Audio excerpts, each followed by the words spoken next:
Les deux formations sur lesquelles vous n'investissez pas, je vais vous exposer de quelle formation il s'agit, pourquoi je pense qu'elle n'intéresse pas, pourquoi je trouve ça incroyable qu'elle n'intéresse pas, et je vais aussi me permettre de vous donner des conseils pour vous aider à vous développer professionnellement, personnellement aussi, alors profitez-en.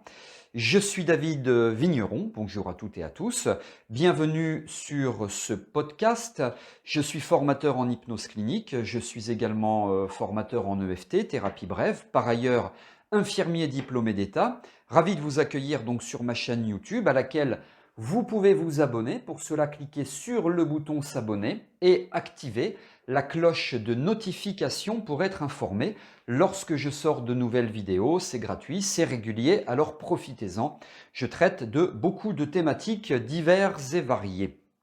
Allez, on y va, c'est parti. Donc, quelles sont ces deux formations sur lesquelles vous n'investissez pas, qui manifestement ne vous intéressent pas? On va essayer de comprendre pourquoi et en quoi j'avais pensé, en créant ces formations, qu'elles auraient pu vous intéresser.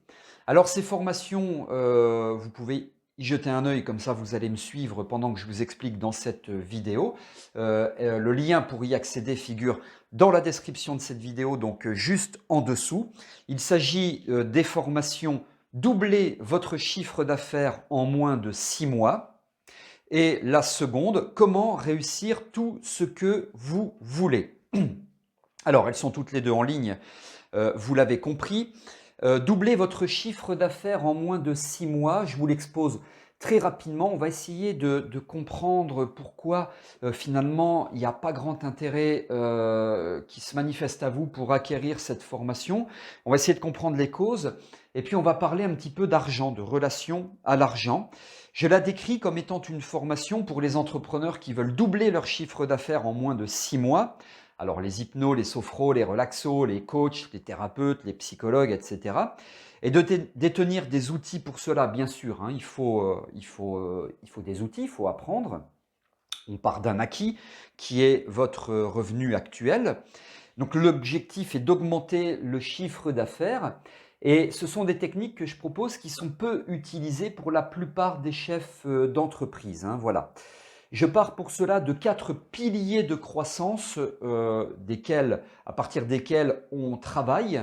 Hein, tout ça, vous le voyez dans le contenu du programme. Donc, on travaille sur ça. En général, on ne travaille que sur un pilier, mais pas sur les 3 autres. C'est ce qui fait la force de cette formation. Et j'aborde également 12 axes d'augmentation du chiffre d'affaires. Il y a des synthèses documentées, etc. Voilà, il y a beaucoup de choses. Je parle également de l'état d'esprit parce qu'il y a une histoire de mindset là-dedans, une histoire d'état d'esprit et bien sûr, il y a des actions à mettre en œuvre. Je vous les donne, des erreurs à éviter. On en parle également. Donc, vous voyez que d'un point de vue contenu, ce n'est pas un frein parce que dans cette formation, il y a énormément de choses. En plus, elle est à 49 €. Donc, pour doubler le chiffre d'affaires, investir 49 €, c'est quand même pas un gros risque. Alors, les raisons, je pense que beaucoup de praticiens bien-être en général, alors que ce soit des professionnels de santé, des psychologues, des hypnothérapeutes, des sophrologues, des relaxologues, etc., pensent, et donc on est sur une croyance, que c'est mal de gagner de l'argent. Je caricature un peu, hein, que c'est mal de gagner de l'argent grâce au malheur des autres. Parce que la personne, elle vient me voir, elle a des douleurs depuis 15 ans, c'est pas possible. Je peux pas me faire du pognon sur son dos en lui demandant 70 ou 80 € par séance. Vous voyez? Et je pense que euh, dans le mindset, ces personnes-là, dont peut-être vous faites partie, s'inscrivent dans le don de soi. Je dois donner alors mes compétences, je dois donner mes expériences, je dois donner mon temps, je dois donner l'électricité de mon cabinet, je dois donner, etc. Parce qu'au bout du compte, il y a quand même toutes ces charges aussi qu'il faut prendre en compte. Et je crois que ça part donc d'une croyance que c'est mal de gagner de l'argent, tant et si bien qu'il y a aussi cette méfiance, la méfiance envers et je mets des guillemets, la richesse, donc le gain d'argent ou gagner plus d'argent, beaucoup d'argent, qui est profondément enraciné dans notre psyché européenne, enfin française surtout, où l'accumulation d'argent est parfois associée à des notions de vanité ou d'exploitation du malheur des autres, d'exploitation de la maladie, etc. Ce qui n'est pas du tout le cas. Comme je l'évoque souvent, je prends un exemple complètement décontextualisé, mais pour qu'on comprenne, le neurochirurgien qui va sauver votre enfant parce qu'il est tombé de vélo, il n'avait pas de casque, si pour une intervention qui dure 3 heures, il gagne 40 000 euros, vous allez trouver ça tout à fait normal parce qu'il a sauvé votre enfant et il est plus précieux que tout. Alors en quoi une personne qui est douloureuse et qui vient vous voir, le fait d'aller mieux, c'est moins précieux. Vous voyez ce que je veux dire? On parle aussi de vie, de confort, etc. Évidemment, la comparaison est peut-être un petit peu maladroite, mais vous comprenez ce que je veux dire. Je crois aussi qu'il y a des difficultés d'investir dans ce type de formation parce que ça représente une espèce de culpabilité ou de honte de dire, moi, je veux gagner de l'argent en faisant mon activité, je veux gagner encore plus d'argent. Moi, vous savez, je suis formateur, donc je côtoie vraiment, littéralement, des milliers de coachs, de thérapeutes, parce que je suis formateur depuis 1999. Donc, au début, c'était dans l'urgence, secourisme, etc. Et puis, depuis 2010, fin 2010, début 2011, dans tout ce qui est hypnose, EFT, etc. Enfin, l'EFT est arrivé un peu plus tard. Donc, vous imaginez que je côtoie énormément de monde. Et dans toutes les conversations qu'on a pu avoir pendant les pauses ou en arrivant en buvant le café le matin, etc., il n'y a jamais cette histoire d'argent. Un peu comme si l'argent finalement c'est sale, un peu comme si c'est mauvais. Et puis, caractéristiquement parlant, on catégorise les personnes qui gagnent de l'argent, les riches, allez, je vais utiliser un terme qui peut un peu faire frissonner, les riches comme étant malhonnêtes ou égoïstes. Euh, et c'est complètement différent des États-Unis où, au contraire, c'est la signature d'un travail acharné, c'est la signature de remise en question, le fait de gagner de l'argent et la signature d'acquisition de compétences, d'expérience, de réussite, hein, en bref. Et en France, c'est un petit peu différent. Et je crois que derrière cette formation, doubler votre chiffre d'affaires, il y a toutes ces connotations et qui ont aussi un gros rapport donc avec les croyances limitantes qui peuvent avoir des répercussions négatives sur la réussite professionnelle et donc le fait de gagner plus d'argent et qui vont donc pousser certaines personnes à refuser des opportunités. Moi, j'ai vu des praticiens refuser des opportunités. Je me souviens une praticienne, c'était une dame, où une de ses meilleures amies, infirmière libérale, lui propose de travailler dans une maison de santé et elle lui dit comme ça, alors la praticienne me relate ça, tu vas te faire de la thune parce qu'il y a un kiné, il y a 2 infirmières, enfin nous deux, moi je suis associé avec une collègue, voilà ce que lui dit son ami, il y a 2 médecins dont un médecin algologue et puis il y a un excusez-moi, les gens qui remettent les os en place, un ostéopathe, voilà, je cherche mes mots. Et en fait, elle refuse parce que c'est pas bien de gagner de l'argent sur le dos des malades, etc. Donc elle refuse vraiment cette opportunité et elle reste dans son petit cabinet qui tourne pas. Voilà. Aussi, je pense qu'il y a une histoire de sous-évaluation des expériences acquises, des compétences acquises, en bref, de ce que vous pouvez proposer.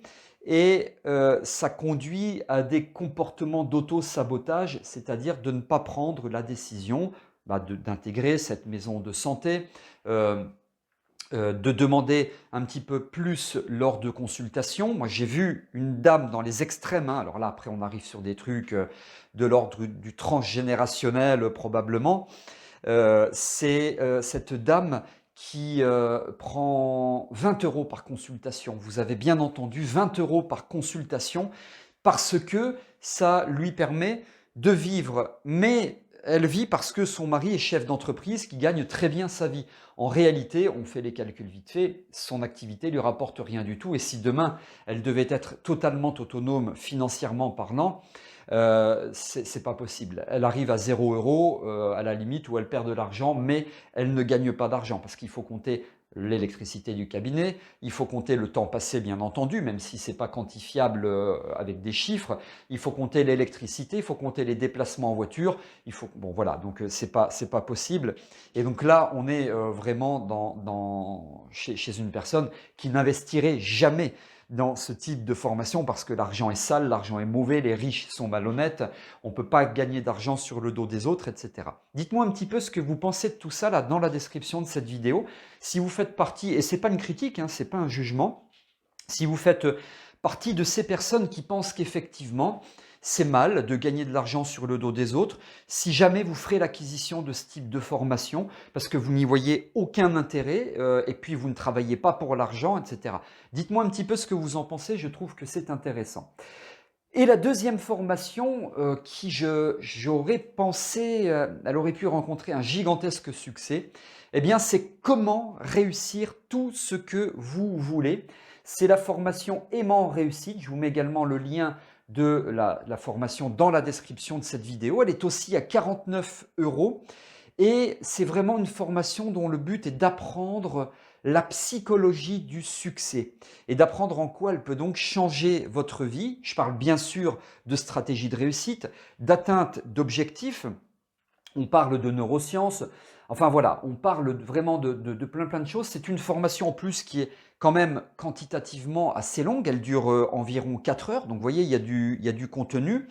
Je vous partage des expériences qui démontrent les pouvoirs du cerveau dans la réussite. Enfin voilà, il y a énormément de choses. Je partage également la méthode FERA que j'ai conceptualisée. Là, on travaille vraiment sur le mindset. Et bien sûr, encore une fois, des piliers. J'aborde entre autres, il y a plus de choses dans le contenu. Vous lirez si ça éventuellement vous intéresse. Les 4 piliers en psychologie de la réussite parce qu'on travaille sur 4 piliers. Alors, par rapport à ça, et je l'ai exposé précédemment, c'est culturel. Je crois que la réussite n'est pas trop bien vue en France, c'est comme ça. Moi, je me souviens toujours quand j'étais ado, on était dans un petit village avec mes amis et puis on voyait un mec passer en Porsche, en Ferrari, pardon. C'était une Ferrari rouge, voilà, et mes amis disaient regarde l'enfoiré, etc. Et en fait, moi, je ne disais rien parce que je savais qui était l'enfoiré en question par l'intermédiaire d'une amie à ma mère. Enfin, bref. Dans le village, il était peu, mis à part sa Ferrari rouge, on ne le voyait pas beaucoup. C'était un chirurgien ophtalmo. C'était un ophtalmologue, donc le mec, il bossait, il a fait beaucoup d'études, etc. Et donc voilà, et en fait, sa réussite, il la devait à son travail, à son expérience, à ses études, etc. Et moi, je dis, c'est super. Euh, Peut-être que les thérapeutes aussi pensent qu'ils savent comment faire pour réussir, comment faire pour atteindre des objectifs. Personnellement, je pense que oui, mais pas suffisamment. Puisque si je vous parle des 4 piliers psychologiques pour réussir davantage, ça ne doit pas vous évoquer grand-chose. Peut-être à certaines personnes, mais en tout cas, probablement pas à tout le monde. Oui, vous savez comment faire pour traiter une phobie, selon ce que vous pratiquez bien sûr, vous savez comment faire pour aider un consultant à mieux dormir, à gérer son stress, à gérer des douleurs chroniques, etc. Mais s'agissant de la réussite dans la forme, c'est autre chose. Et c'est vraiment l'objectif de cette formation euh, en rapport avec l'argent et la réussite. Je reviens un tout petit peu sur l'argent. J'ai un copain qui est coach, business coach, un ami, et qui, il y a les 2 ou 3 mois de cela, propose une formation sur l'argent, sur les relations à l'argent. Eh bien, c'est un bide. Quasiment personne ne l'achète et il l'explique aussi par le fait que, eh bien, il y a un espèce de tabou avec l'argent et on a constaté que la plupart des personnes qui ont des problèmes d'argent, donc qui n'arrivent pas à boucler leur fin de mois, je parle chez les entrepreneurs, de tout type d'entrepreneurs, donc des personnes qui ont des problèmes d'argent, ce sont des personnes qui ont des problèmes de relation à l'argent. En fait, ce sont de base des soucis de relation à l'argent. Donc c'est tout ce que je vous évoquais il y a quelques minutes de cela, les croyances limitantes, les autosabotages, etc., etc. Le mindset en général. Et donc, je pense que également chez les thérapeutes, les coachs, d'investir pour les autres Oui, comment accompagner des consultants qui ont des douleurs chroniques, comment les aider à traiter leurs phobies, comment les aider à gérer leur stress, à mieux dormir, etc. Donc, vous investissez pour vos consultants, vous investissez pour vos clients si vous êtes coach, mais vous n'investissez pas pour vous. C'est-à-dire, comment est-ce que je peux faire pour doubler mon chiffre d'affaires? Comment est-ce que je peux faire pour devenir un aimant à réussite et attirer tout ce que je veux réussir et réussir tout ce que je veux atteindre dans ma vie, attirer à moi le meilleur, etc. Et je pense que l'investissement sur soi, quand on est coach ou thérapeute, en fait, on n'y pense pas et finalement, on fait partie des cordonniers les plus mal chaussés parce qu'on va expliquer aux autres comment réussir dans plein de domaines, tandis que nous, on n'apprend pas à réussir. Voilà, c'est un constat personnel. Encore une fois, il y a pas de jugement. Je dis souvent que le succès ou l'échec, d'ailleurs, hein, ça relève beaucoup plus d'une attitude mentale que d'une capacité mentale. Alors, la capacité mentale, il faut l'acquérir, d'accord? Et pour, au bout du compte, acquérir le mindset, l'attitude mentale. Et c'est ce que j'enseigne dans cette formation Aimant Réussite. J'y enseigne bien sûr la capacité mentale, les stratégies de réussite, comment faire, les piliers, etc. pour réussir à acquérir l'attitude mentale, le process pour réussir, le plan d'action, comment est-ce que je m'y prends au niveau du mental, la psychologie du succès. Vous voyez, c'est une formation vraiment sur laquelle je travaille sur le fond et également sur la forme de la réussite. Enfin, vous pourrez découvrir tout ça dans le programme si toutefois, d'une façon ou d'une autre, je vous ai donné envie de découvrir. Donc, ce que je voudrais vous dire pour clore ce podcast, c'est soyez parfois un petit peu égocentrique. C'est pas un mal d'être égocentrique, de penser parfois un peu à soi. Comment est-ce que je peux faire pour gagner plus d'argent? Comment est-ce que je peux faire pour sortir de ces croyances limitantes? Comment est-ce que je peux faire pour réussir d'une façon générale ce que j'entreprends? Parce que me semble-t-il, si demain ou hier vous avez ouvert un cabinet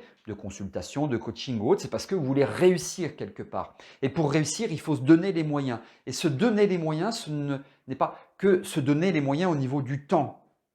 On a aussi ça qui est très ancré en nous. Je gagne de l'argent à la sueur de mon front. Moi, personnellement, je transpire rarement. Pourtant, je gagne de l'argent. Je vais peut-être vous choquer, hein, mais c'est une réalité. Mon papa a beaucoup sué, mon grand-père, ma maman, etc. Mais c'est différent. Il n'était pas entrepreneur. Et là, ça pourrait d'ailleurs faire l'objet d'une autre vidéo. Voilà, peut-être que je vous ai un petit peu choqué, peut-être que je vous ai un petit peu heurté. Si c'est le cas, eh bien tant mieux parce que j'espère vous mener à une prise de conscience. Dites-moi dans la vidéo là en dessous ce que vous avez pensé de tout ce que je vous ai dit. Vous pouvez également dans la description de cette vidéo retrouver un lien, plusieurs liens vous permettant de me suivre, d'être informé de mes actualités entre autres. Et puis si vous avez aimé cette vidéo, eh bien vous pouvez, enfin ce podcast, cette vidéo podcast, vous pouvez liker en cliquant sur le pouce bleu, le pouce qui est vers le haut, et ça m'incite, ça m'encourage à vous proposer d'autres contenus, d'autres vidéos. Merci pour votre fidélité, votre constance et votre confiance. Je vous retrouve avec grand plaisir dans d'autres podcasts ou dans d'autres vidéos. Alors, à très bientôt.